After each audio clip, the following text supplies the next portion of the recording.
every day of the finest ingredients in health. Now I have a swell surprise.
Made fresh every day. Yo, what's going on? This your boy KC for Air Wrestling Takes in the building.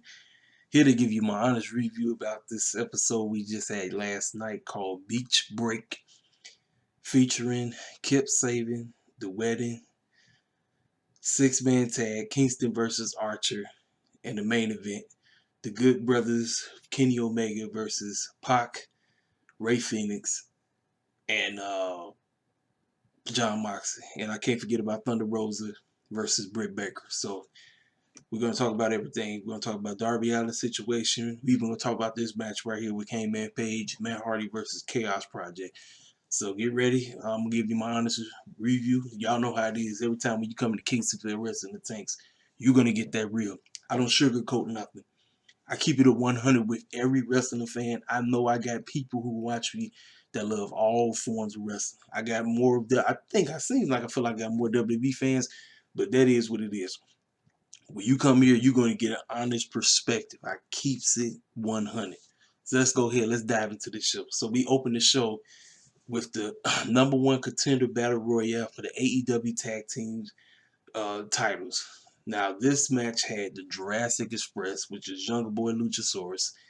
Pretty much everybody from the Inner Circle, you know who they are. Sammy Guevara, Jake Hager, MJF, Chris Jericho, Proud and Powerful, the Beaver Boys, the Dark Order, Top Flight, the Acclaim, the Bucks themselves, and Private Party. Now, this match, let me tell you something. Y'all know, listen, I understand what AEW is doing. Listen, the name of the game is AEW is very famous for being known for putting over tag teams, right? So the name of the game is, since they're overstacked with, listen, AEW has the greatest tag team division in wrestling today. I don't give a crap what nobody got to say. They got the best tag team division on the planet.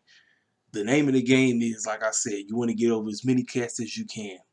But sometimes, man, I get caught up and I be like, man, do we have to see all these fools on the same, like, week in, week out? Like, we don't have to see everybody and their mama every week. And I feel like sometimes Tony Khan, sometimes he get a little complacent with that because he got everybody and their mama on the show. So he got to constantly, like, let's put everybody and their mama on the show because I got so many people in the back. I'm like, no, you don't have to do that. So they just figure, okay, let's go ahead and have this battle royal. Now, this match basically had a lot of storylines taking place in it.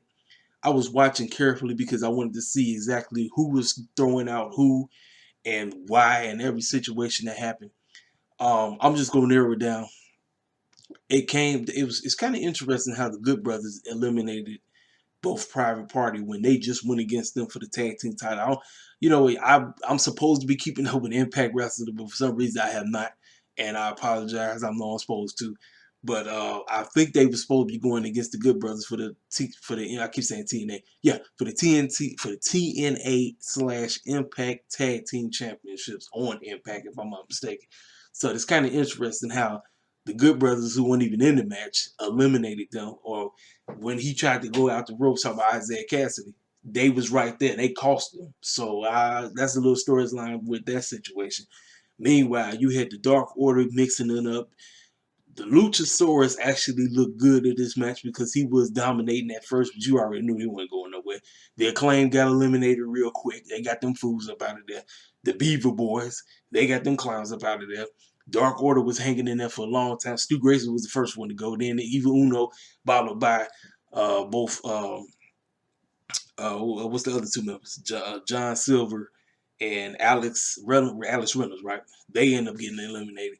So it came down, and even the Young Bucks themselves got eliminated too. So, and once again, that's dealt with the Good Brothers. So that's very interesting. So it came down to MJF, Chris Jericho, and Sammy Guevara versus, actually, my bad, one of the members of the Acclaim, which was, I think it was it Anthony? Was it Anthony? Hold on, I'm trying to remember who was the last, because I know we had my man from the Top Flight. We had my dude from the Top Flight, and then we had another member too, and it was basically like a 3-on-3. So it almost looked like the Inner Circle had the upper hand because Chris Jericho and MJF and them was still up in there. Now, there's a serious power struggle that's going on in the Inner Circle, and Sammy Guevara is out here upset with Jericho. He's upset with MJF. It's almost like he sees there's an issue going on, and for some dumb reason, the rest of the team don't want to understand. They don't get it.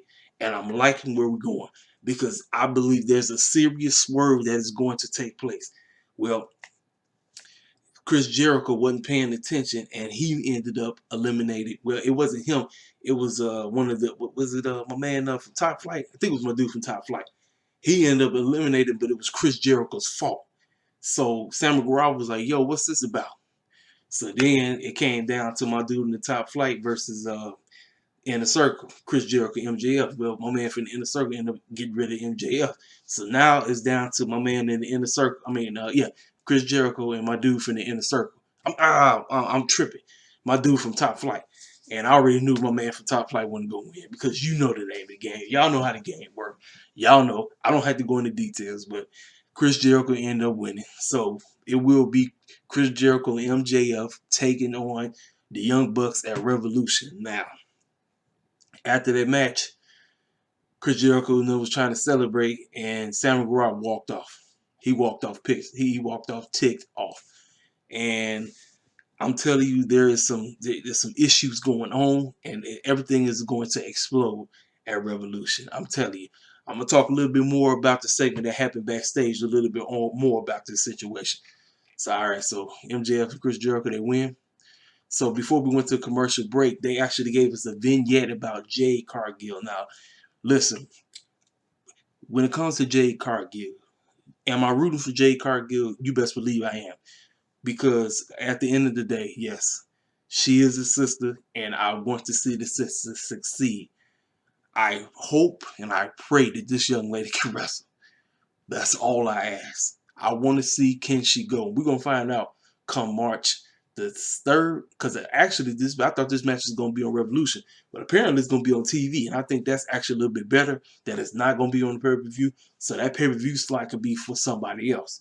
So kudos to Tony and Cody and all of them for actually making that decision. So it's going to be Shaq, Jade versus Cody and Velvet, because we already know Brandy at home on bed rest because she's pregnant right now. So we get to Sting and Darby Allin as they come out there. Darby and them. Next week, Darby about to go against Joey Janela. Now, I don't know how the heck this was set up. I really don't know. I've been trying to figure this out. How that happened? I don't know. I got to talk to Tony Khan about that. But he will be facing him for the TNT title next week. So as Sting and Darby Allin was finna talk with, they was finna talk with, what's my boy name? Commentator. Tony Schiavone. Taz and them interrupt. Taz and them was stuck outside because of what they did last week since they beat the brakes off of the staff members working in the back, working outside. They was punished. They weren't allowed to come inside. So Taz and Ricky Starks cut an excellent promo on them, pretty much talking about Sting is not even who he used to be. He's not the icon anymore, and he's a waste of time. Then Sting hopped on the mic and said, Ricky, you think I'm not the icon anymore? Well, you're going to find out because next week I'm going to make sure that nobody interrupts this match between Darby and Joey Janela. So pretty much let you know that things are really heating up. Now, I got my take on where this is heading.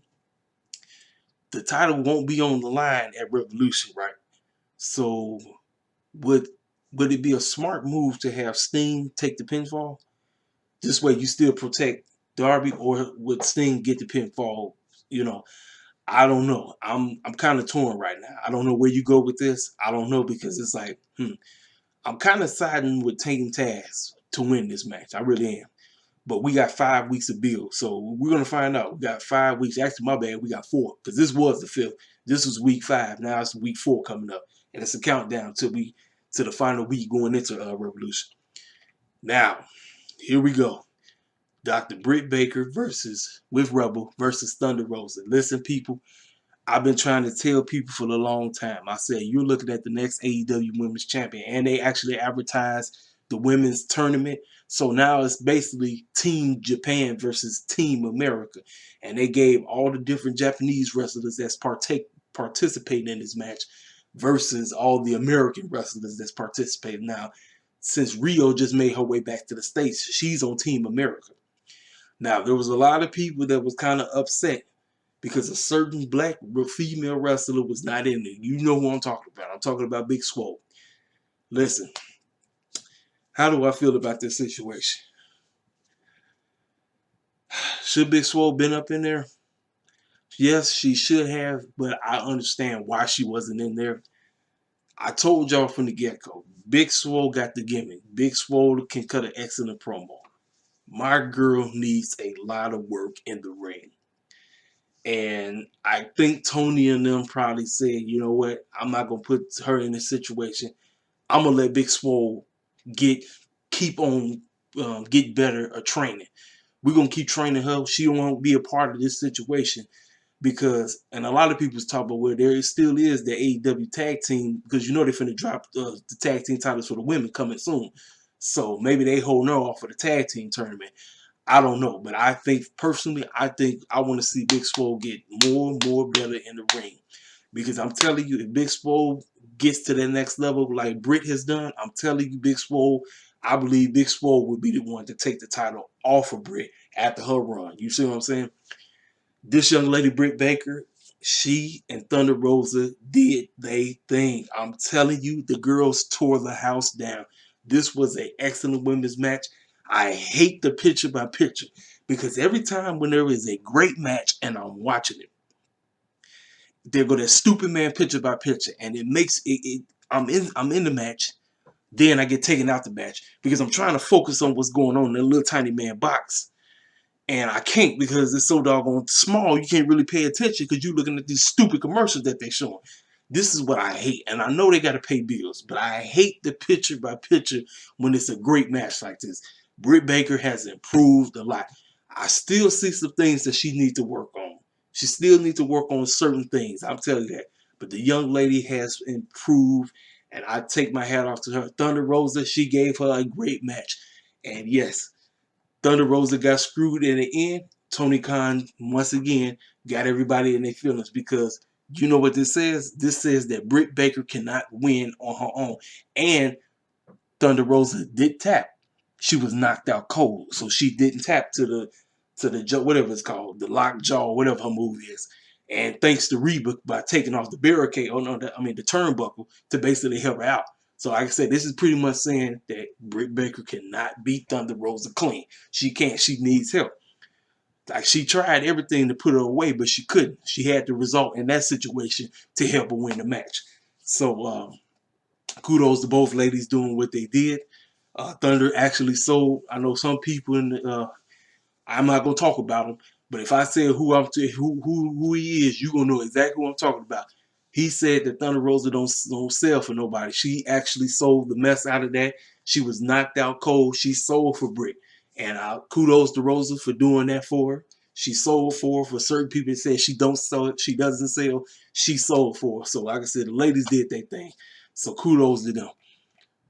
So let's see next. So the previous week we got a preview of Matt Hardy, or backstage, we had Matt Hardy and Adam Page talking to Tony Schiavone, and Matt Hardy was basically offering him the opportunity to tag up with him, and Hardy and Page was like, "But listen, look, man, I'm not trying to get involved in no more tag teams. I know the Dark Order wants my services. You want my services. I'm not trying to get in that, man." And Matt Hardy doing everything he can. He's pretty much a salesman now. He's selling this pitch to like, man, if you get with me, you're gonna be successful and all this nonsense. So he kind of got him to, come on board. And so there we have it. And they said we're going to face the Chaos Project, which is Serpentico and that fool Luther. Man, let me tell y'all something. I can't stand that. I don't like the Chaos Project at all. These two, I really don't need to see them in the ring. I don't. Because they don't do nothing for me. Neither one of them. And the fact that you had Matt Hardy and Heyman, who are two great wrestlers, trying to do everything they can with these two, it just was like, man, I really had no interest in it. The only thing that was interesting was the fact is Matt Hardy is playing this deal that he keeps taking credit no matter what match he in. That's exactly what he did. Instead of actually allowing Heyman to get back in the match, he got the pinfall and took it as if he was doing all the work. So Heyman basically did all the work, and here come Matt Hardy trying to steal the glory from him. So like I said, it's like he's a false, or he's a bogus salesman. So Hardy and Page, they end up winning the match. So, like I said, that once again, they showed us a preview about all the different ladies that's going to be involved with this match. And like I was saying, Big Swole is not involved with this match. And there's a whole lot of, I'm going to say it, there's a whole lot of wrestling fans, especially black wrestling fans, that was upset about this situation. They was upset the fact that ain't nobody black that's in the situation. I know people going to say, we're worried about Nyla Rose. No. People, listen, I know. Listen, I know, and I know AEW, they have a lot of work. I feel like they're trying when it comes to our talent, but like I keep saying, they could do a whole lot better. They really can, because like I said, it really is tone deaf when you constantly seeing this stuff over and over again, and you be like, okay, when you guys gonna do it? But like I say, it is what it is, man. I'm not tripping about the situation. I'm just telling you, since I know. You heard it from a black man's perspective. I'm just trying to tell you why fans was upset, because there was a whole lot of fans that was crying about the situation. They was online talking about how come Big Swole wasn't there and all this and all that. I said, I already know why. Listen, y'all got to understand. This is Tony Khan and them world. This is how they roll. So we just got to deal with it. I mean, it's sad, it's bogus, but it is what it is. So we'll see once that's all said and done, because I have no idea who's gonna win in the Japanese segment. Because the only I really don't I know some of the Japanese girls, but I don't know them. I only know the ones that actually participated in AEW before they went back to Japan. That's it. Outside of that, I'm basically going into this match like, who's gonna be in the face? Because I know Britt Baker's gonna be in the finals. I just don't know who she will be facing. I don't know, but we'll find out when that time comes. So we come back. MJF and Jericho I guess they got a tub with a little bit of bubbly. They celebrate. Talking about, fellas, we about to be, look, what do he say? Let champion, AEW champions, all this stuff. I'm like, no, you're not. Tripping, clowning and everything. So as soon as he walk in the room, everybody's sitting there just looking goofy.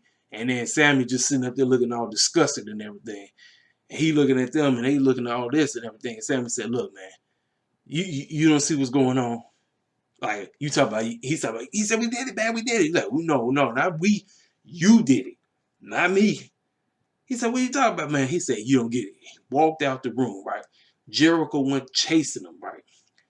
As soon as Jericho walked out, MJF told Wardlow, hey, fellas, we got a meeting. Handle that, Wardlow. So he told the cameraman to get the heck up out the room, and they closed the door. See, when I say there's a power struggle going on, I believe Chris Jericho is being set up. Now, it could be the other way around. It could be Sammy getting kicked out. But I personally believe Chris Jericho is being set up. And MJF is playing this game, and Sammy is playing along. And they're making it out as if Sammy and him and everybody got beef. But this is all to kick Chris Jericho out. Because we know dang well Young Bucks are not losing them at AEW Tag Team Championship at Revolution. They are not losing them titles. I'm just trying to tell y'all right now. They are not. So everything is going to explode at Revolution. I'm just trying to tell y'all right now.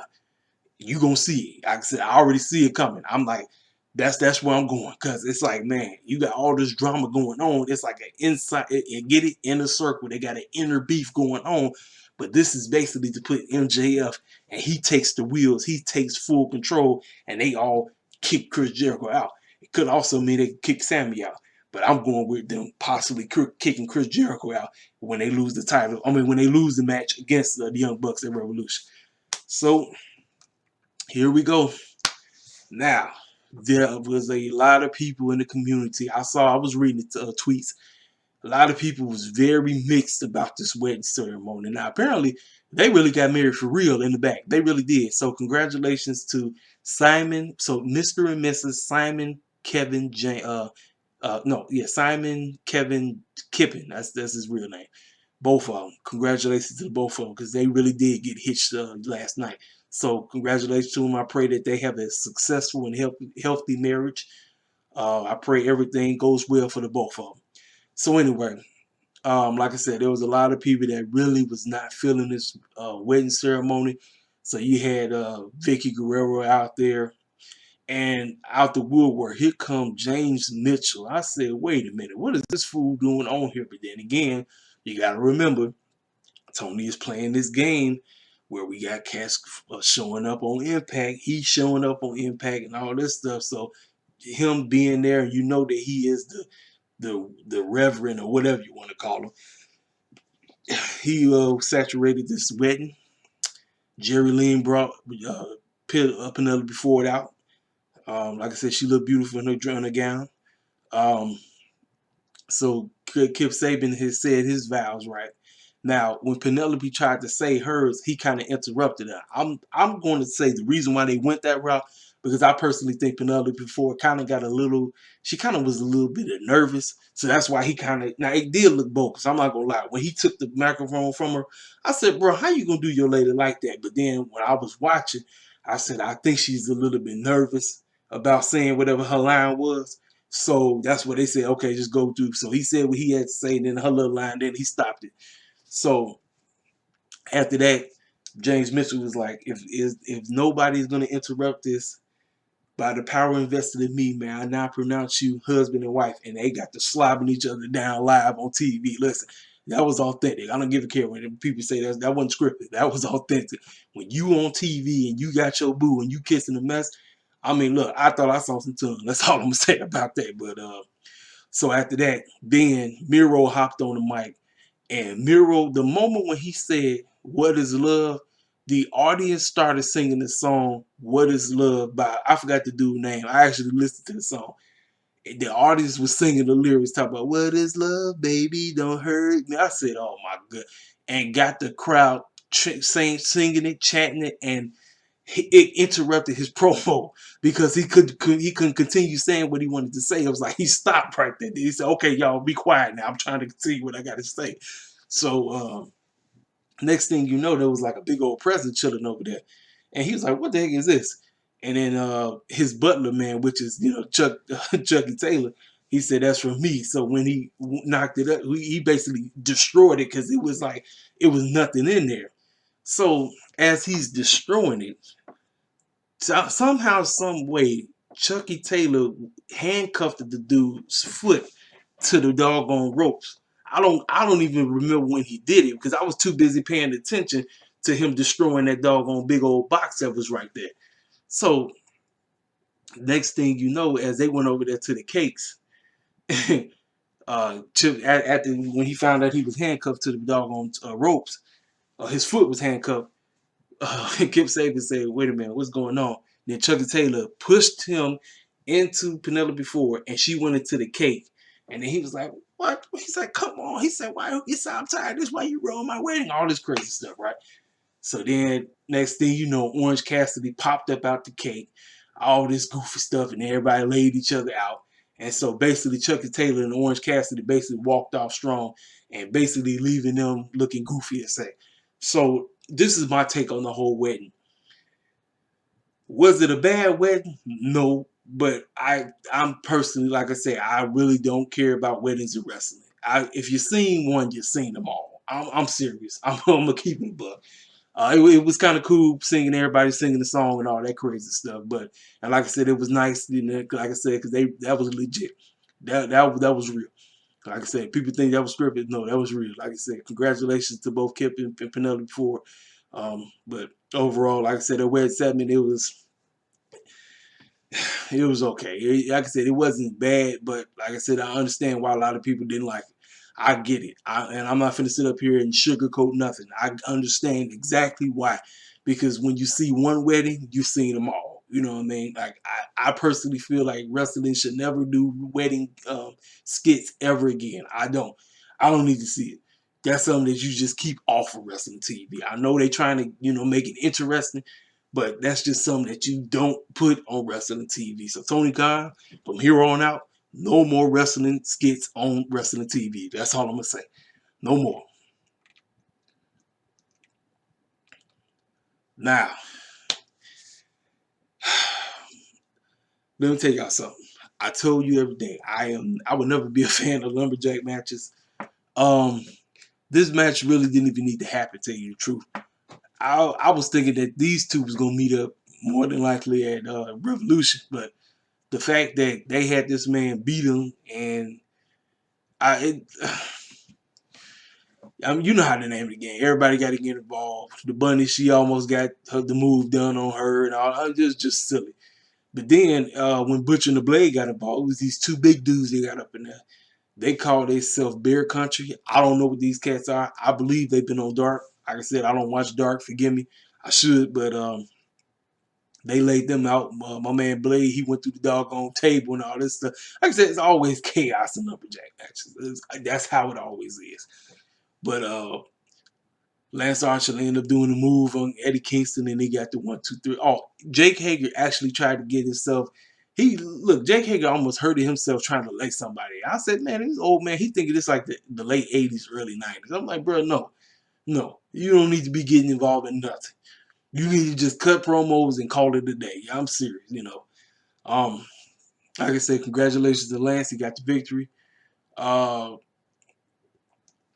It is what it is, man. Like I said, I'm just not. I'm not a fan of lumberjack matches. I'm just not. It's. Again, like I said, the name of the game. Tony Khan want to try to get everybody mama on the show. It's no. You don't have to have everybody and their mama on the show. You just don't. Every week, you do not have to have everybody and the mama's mama on the show. Let's just keep it a buck. You don't. But that's Tony Khan. You know what I'm saying? But it is what it is. So then, early in the day, FTR, for some reason, yeah, that's another thing. They wasn't in the match. Well, apparently they kidnapped Marco Stunt. I was like, man, that's crazy as heck. FTR wasn't in the match, and so they said, look, we're gonna kidnap Marco Stunt. So that's what they went with. So now we move on to the main event. Now this was a very good tag team 6-man match. You had Kenny Omega and the Good Brothers, Don Callis versus John Moxley and Death Triangle, which is Pac and Ray Phoenix. Y'all, Pac and Ray Phoenix always, listen, Kenny Omega and Ray Phoenix can have a million matches and every one of them going to be great. Ray Phoenix be in every match Ray Phoenix be in, this boy be trying to injure himself on purpose. I said, man, calm down. I know you're trying to entertain folk like crazy. You are an excellent wrestler, but homie, please calm down with all these flying moves you be doing where you be flying out the ring, they about to mess your legs up. I'm like, oh, give yourself a concussion. I'm like, bruh, calm down. But overall, man, Moxley did his thing. Good Brothers, they did their thing. You know Omega gonna do what he gotta do. It's like, I mean, look, what can I tell you?